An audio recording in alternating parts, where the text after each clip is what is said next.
Hello, everyone, and welcome to the QT2 Systems, My Greatest Moment podcast series. My name is Reem Jishi, and I'm the content director for QT2 Systems. Our featured guest today is Stewart Frey. Welcome, Stewart. Thanks for joining us Hello, today. my pleasure. So you are the first one in this series, which proves to be exciting. So thank you for volunteering to be first. Absolutely. All right, so I'm just going to take you back to the beginning. Tell me about how you entered this world of triathlon. Sure, absolutely. So I started running in about 2010, 2011, and I was running with the local running club, and I was going to train for my first half marathon. And it was in 2012. I was training, running up the hills. If anybody's familiar with Westchester, Northern Westchester, and T-Town, and I pulled my calf really bad. And my neighbor was so nice. This guy is super fast. He finished top 100 in New York City marathons. He ran back to his car because I could barely walk. Got his car, took me back home, and then I was out for running for about 6 months. So I still want to stay in shape. So I started biking and swimming at the local club, and then 2013 rolled around, and I'm like, hey, here I am. I'm back to running. I can bike and I can swim. Maybe I'll try a triathlon. So I wetsuit, people told me, a friend of mine told me to sign up for this local sprint in Pauling, New York, which is really close, less than an hour away. And it just seemed so daunting, this sprint. And, the swim, the bike, and the run, putting it all together. And it was seemed so overwhelming. But day before race day, my neighbor came and she showed me how to lay out for transition. I got my bike prepped, my mountain bike tuned up, and I head to Pauling, and I'm at transition, and everybody was super nice there. They would call me a tri-virgin, and they said, you're either gonna love this sport or you're never gonna do it again. And needless to say, I absolutely, loved it and continued on from there.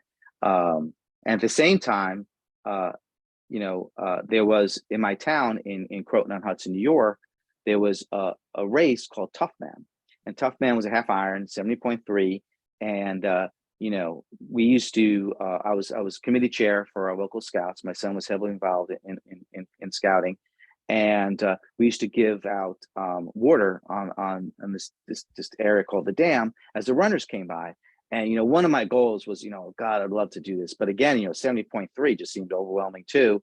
And so I took, the next year, I don't know what I was thinking. I signed up for Tough Man, and and spent a good amount of time, training for it. I had joined the Northern Westchester Tri Club, which doesn't exist anymore, but it was run by now QT2 coach Joanne Orsay, and she gave me some great advice, and got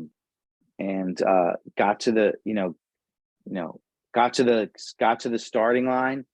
Did the swim, the bike, and then the run. And the run was really magical because I was running through my hometown. So every aid station was a friend or someone I knew. The Cub Scouts were so cute. They had signs up for me as I was coming by. And I got a chance to show a lot of folks, from out of town, what Croton was as we were running through it. And I mean, we were running through this one park, and this guy I was running with was from Brooklyn, and he was like, well, this place is amazing. You have the river, then you have, little village, and now you're in the country. And I'm like, yeah. And then I see our trio, the high school cheerleading squad. And I'm like, show me some Croton spirit. And then they all started cheering, and it was just a great time. And I didn't finish. Like I finished, I was one of the last people to finish, but great. And I finished within the allowed time. And I had, and my kids, my daughter and my son, they let you in Tough Man, they let you finish, run with you to the finish. And even now, that's my Strava picture, because it was just such a great, it was just, looking back, I mean, that's like one of the highlights of my triathlon experience, having them be part of that. So, do you want me, should I continue with? No, I mean, that's okay. great. So to go and participate in a race that you cheered people on over the years, and Like you get your whole cheering section. Yeah. That's nice. Yeah.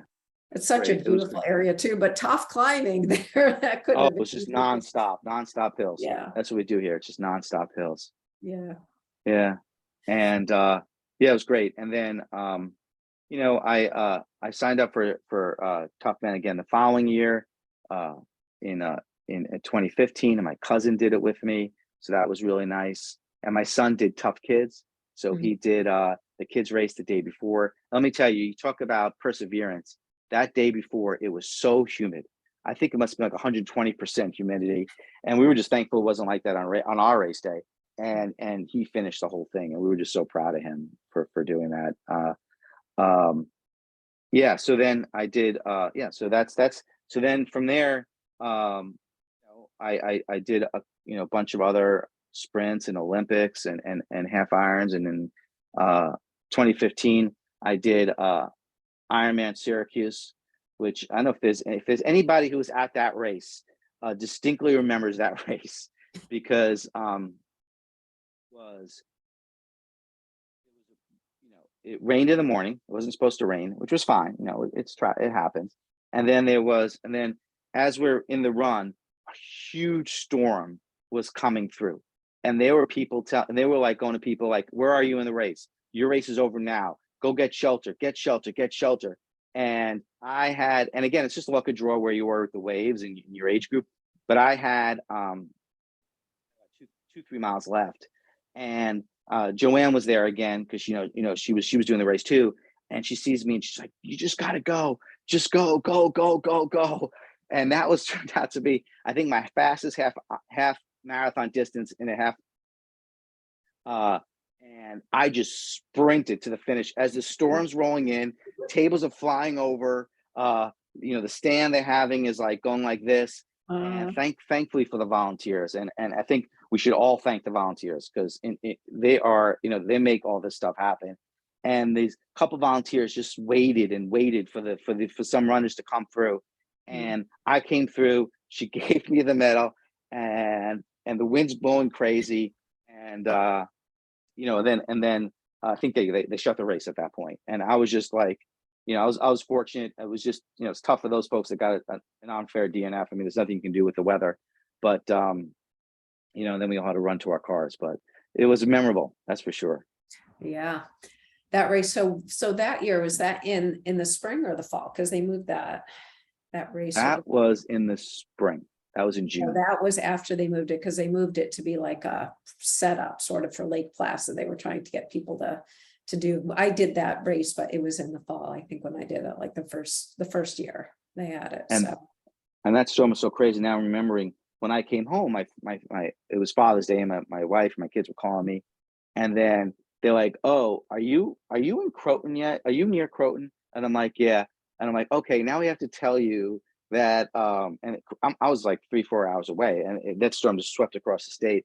And they're like, "Now we have to tell you that don't be upset when you come to the house. There's a tree on our car. Oh, no. The wires are down, but we're okay." And it was funny. Yeah. Oh, yeah. Mother Nature. All right. So that takes us to 2015, right? Syracuse is 2015. All right. So where'd you go from there? You're obviously still going. Still going. Yeah. I did Muscle Man up in Geneva, New York before Ironman. Bought it. Did a bunch of other races and Olympics, and then in 2017, what was happening was, and it sounds so silly, but I had people like saying, "Oh, I finished Ironman Atlantic City," and they were like, "Hey, you're an Ironman." Like my friends on Facebook. I'm like, "Well, not exactly." And then I had, and I'm like, "Well, maybe I should do one just so I can be legit, with all these like people saying that." But it just seems so daunting. And then I had a friend who moved up to Lake Placid, and he's like, "Oh, you should do it. My brother-in-law does it, and a lot of folks up here do it." And then I'm looking at this, a marathon after biking over 100 miles. That's crazy. And then course. on that course, course yeah, too. Yeah. Okay. yeah. And then finally, I was just like, it was like 2017, 2016, I did the New York City Marathon. So it was my first marathon. I said, if I can do a marathon, then I can do an Ironman. And that just came up by luck because we had a work dinner, and and one of my, because of some of the people we work with, he was able, my manager at the time, he just came in from LA, and he's like, hey, does anybody here want to do a marathon? And I'm like, do you want to do the New York City Marathon? I was like, oh, I'll do it. And that was just great because I ran with my friend Greg. We did a whole, we ran together. We had a great time, and I was able to do it. I said, okay, now I'll sign up for, it was like one of the last people to sign up. It was like end of November. I'm like, I'll sign up for IRONMAN Lake Placid. And I did QT2 training camp, which was great. Tim was there. John was there. And I remember sitting on Mirror Lake. Tim, each of the coaches had their own sessions, and then I had one with Tim. And Tim, I was like, I don't think I can do this, And he goes, and then he runs through like the training camp. I had a good swim, really good swim. My biking was okay, and the run was what it was. And he goes, look, let's do the math here. He goes, you're going to finish in under 17 hours. You can do this. And it was just like, hearing that mantra. I was a mission athlete, so I was on the forums, and I was able to get, I got plans through QT2, and going to the QT2 training camp and being a mission athlete, getting to get, I got to the starting line in 2017. I mean, and it rained the day before, and that day was absolutely perfect weather-wise. I mean, you couldn't ask for a better Ironman Lake Placid weather day. And the day went great. I had a great swim. I still haven't beaten that swim that I did in 2017. I had a great swim. My bike was, could have been better. I still haven't gotten down the whole peeing on the bike thing. I couldn't mentally get past it, so my bike wasn't as fast as I wanted. And then the run, was okay. And I was back at the Packer. I was walking a bit at the end, and got a chance to meet some really amazing people. And I'm sure folks here who've done Ironman, and like me, who aren't like, you do some mix of walking and running, and you really get a chance to hear people's stories. And it's really rewarding just to listen to how people got there. Right. And so I finished 2017, and it was a little painful afterwards. And my wife and I had booked a hotel in Lake George because it was our anniversary, and I could barely walk. And then she's like, okay, that's great, you did it, you never can do this again. And I'm like, no, I'll never do this again. I don't need to do this. Last words. Last words. And I signed, and then in 2018, I did a bunch of sprints and Olympics. I had so much fun that year, just because I felt like all the pressure was off, and I was just, just really enjoying it. And then I don't know what got into me, and then in 2019, I signed up again, and for Ironman Lake Placid. What'd your wife say? She was. Are you still married? I'm still married. Good. Okay. My wife is awesome and patient, and I can't say enough about her. So she was and I don't know what I was thinking. Because my daughter was graduating high school that year. But what I did was, a lot of the long rides, I took a day off of work. So I said, I'm gonna take a day off of work for the long rides, and I went to Harriman State Park, which is near me, which is a great park, and you can just ride for miles and miles and miles, especially during the week, and see hardly any cars, and a lot of hills, so great training. So yeah, kudos to my wife, because without her, I wouldn't have been able to do any of this. So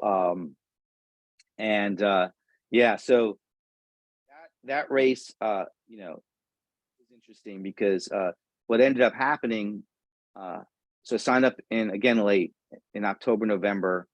And then what ended up happening is my dad started getting really sick. And so I had to spend, and then my sister got hurt in a boating accident. Luckily, she's okay. But I had to spend a lot of time going every weekend. I had to go help my mom take care of my dad. And that, and trying to juggle, the training and that, and then just seeing my dad, um, just going downhill really fast. It was rough. And unfortunately he died a week before Ironman Lake Placid. And that was tough. And we sat Shiva, and I headed to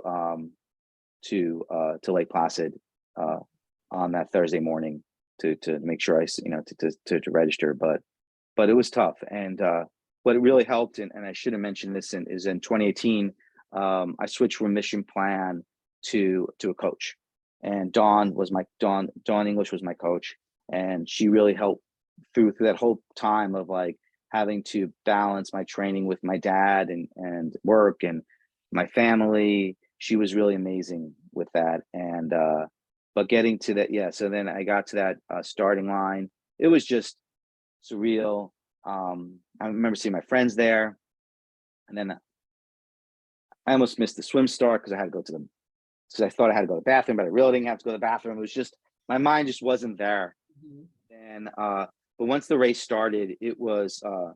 It was great. I felt in some ways, it was cathartic. I feel like he was with me in the race, and it was hot. And I thought it was hot that day, but it was pretty hot. And but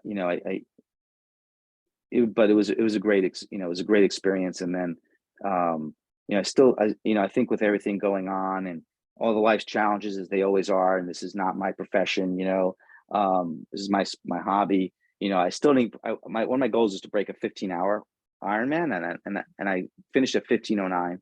But I was just so happy to be there and experience it and be able to make it and still be able to finish that well. But it was an interesting time. Yeah, not Yeah. bad. Not bad.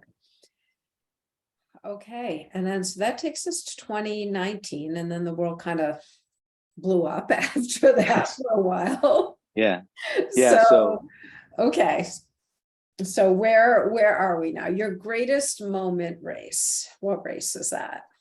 Yeah, so that would be 2022 Ironman Lake Placid. Okay, I Lake was Placid. Okay. Ironman Lake Placid again. I knew I had unfinished business there. Okay.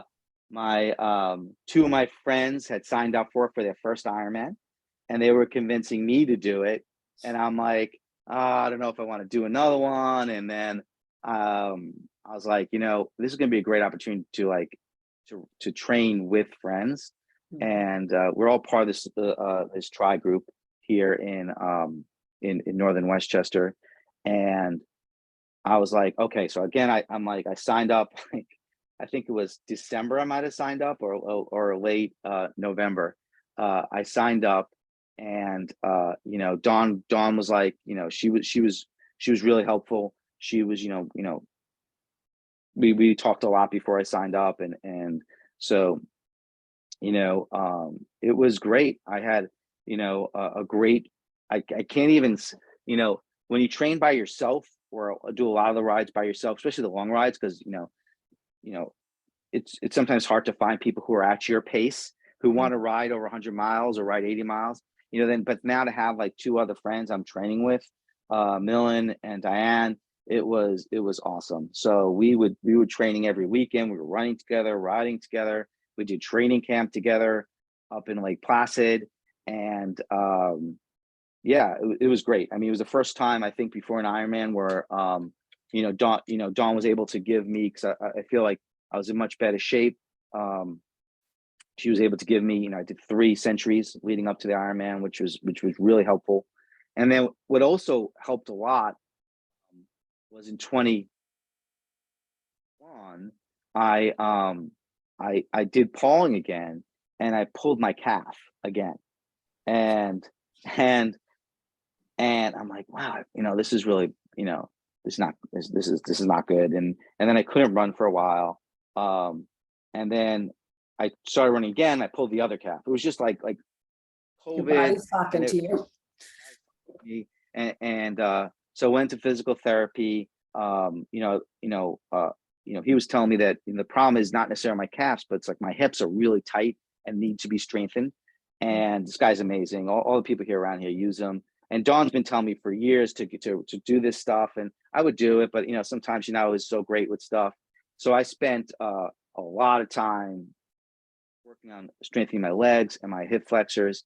And I really think that injury, sometimes injury is an opportunity, and that injury really clear to me what I needed to work on. Like what I need to focus on was not just swim, bike, run, but also strength training.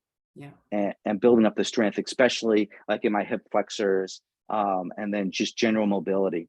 So with that combined working with my friends, and I can really feel, and the coaching, I can really feel my I was ready. I was ready for this race.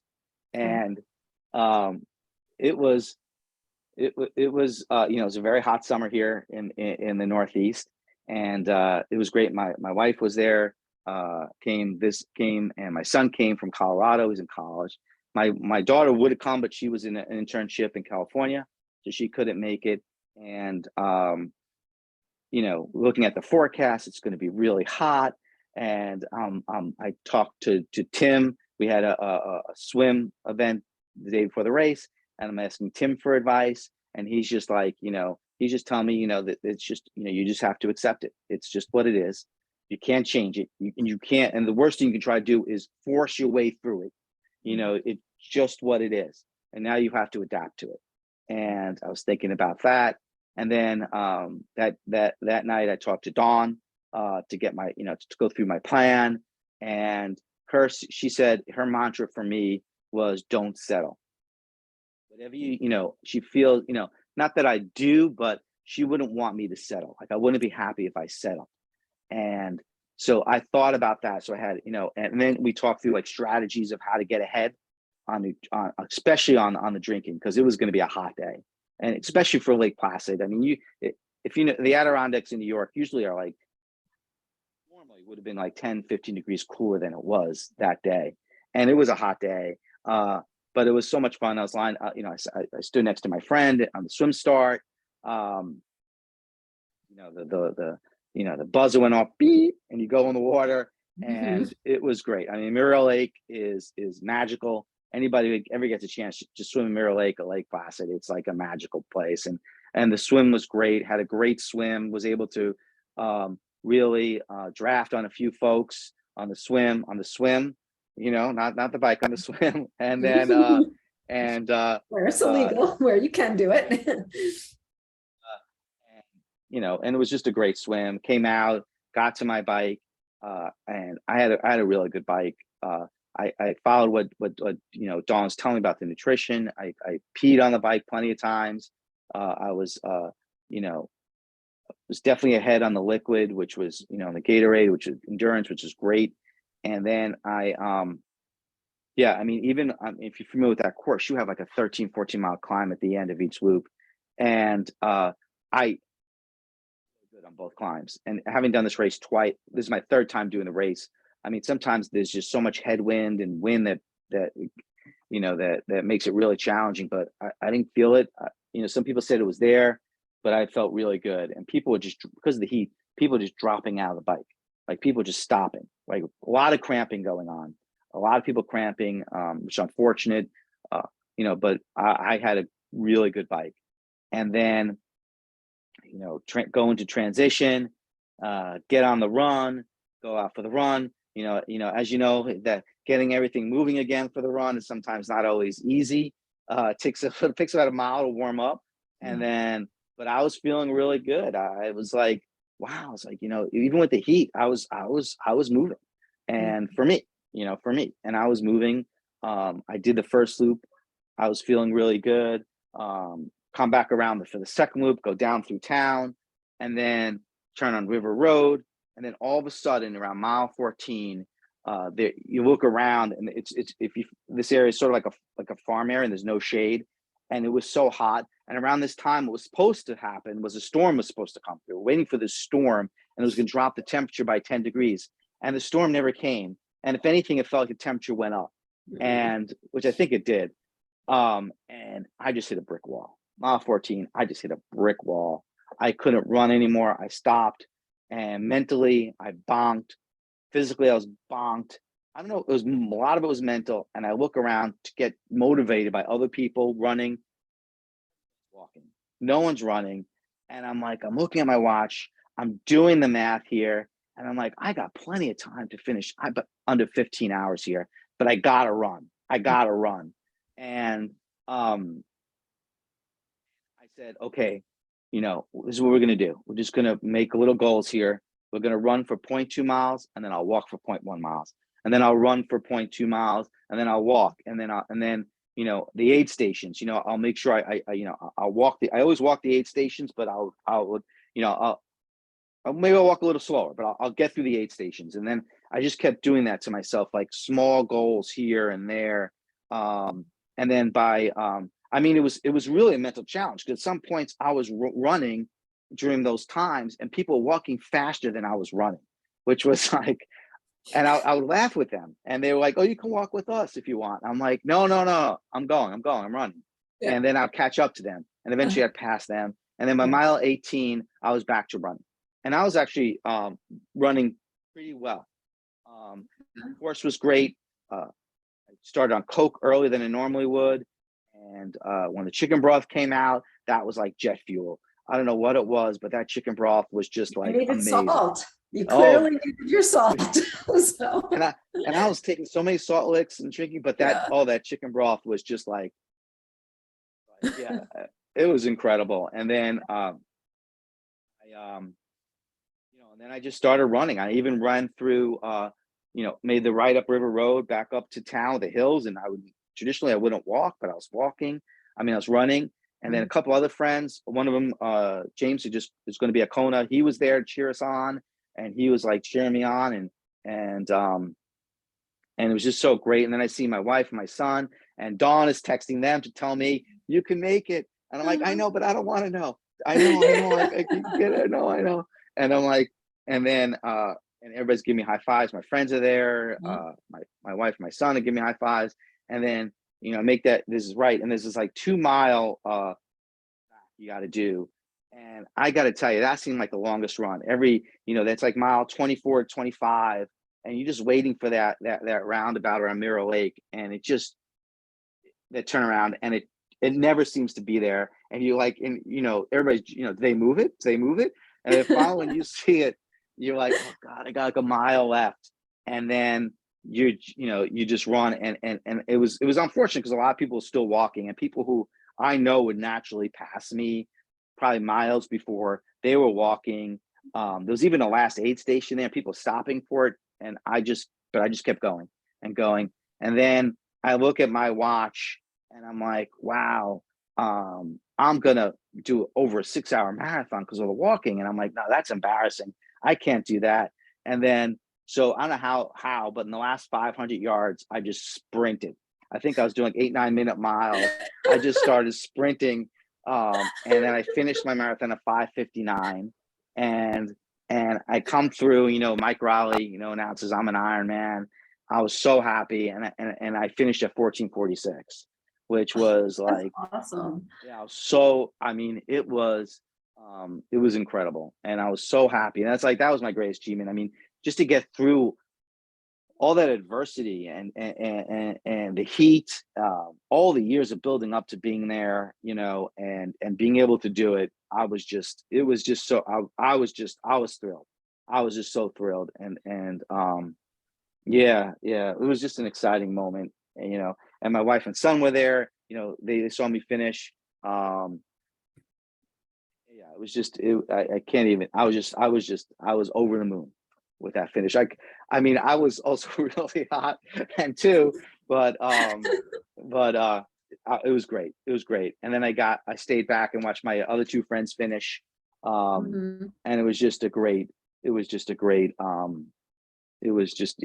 amazing. It was absolutely incredible. So for that time on the marathon, so it was about 4 miles, it sounds like, where you are just barely getting through and walking. Were you telling yourself anything running through your mind to keep you going?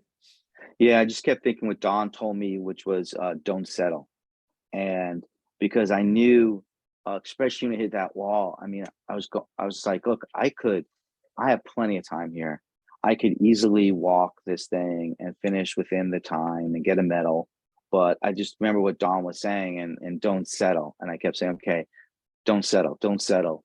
How am I going to do this? How am I going to make this happen? How am I going to, you know, give everything I have inside of me and do the best I can do. Yeah. Well, that's, you know, you finish a race knowing that you gave it everything you have. I mean, you have Yeah. nothing to regret, but then getting that on such a hot day, on such a tough course, and getting a PR like that. And I love that. I'm like, I'm sprinting. I can imagine like Mike Riley going, why is that guy running so I was like, all right. But then again, he's seen it all. So that's exciting. So Lake Placid last year was back to finishing in the oval, right? Or was it in 2022? Yeah. Yeah, this year. Yeah, we finished in the oval.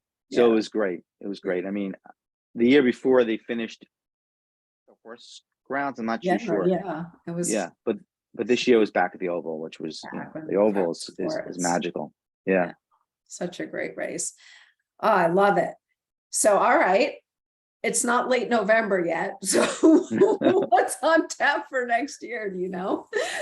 Yeah, I signed up for Ironman Muscleman in Geneva, New York. Of course, yeah. And there's a group of us going, and we rented a couple of houses, and so I'm gonna do that. That's a half Ironman.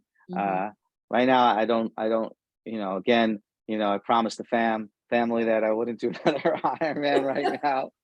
So we'll see. Maybe a destiny. I think if I was gonna do another one, I think I love Lake Placid, but I think I've done 3 times there. I think the next one would be a destination one when I'm ready to do another one. Yeah. Thinking, you know, like a Chattanooga or Florida or something like that. But yeah. So, well, so many choices, good ones out there, but the half is such a nice distance too. It's hard enough.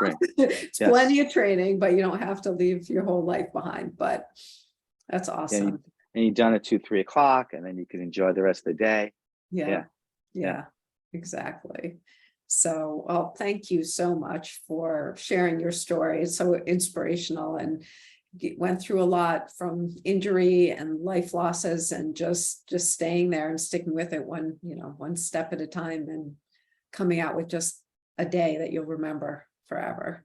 Yeah, thank you, Rim. I appreciate that. It was, I'll keep that for sure in my memory. It was when you achieve, it's hard to explain, but when you have something in your mind that you just want to do and you achieve it, and it's your personal goal, right? It might not be other people's goals, but your goal. Yeah, it's memorable for sure. Yeah. Oh, thank you very much. Thank you. Thanks, Rim.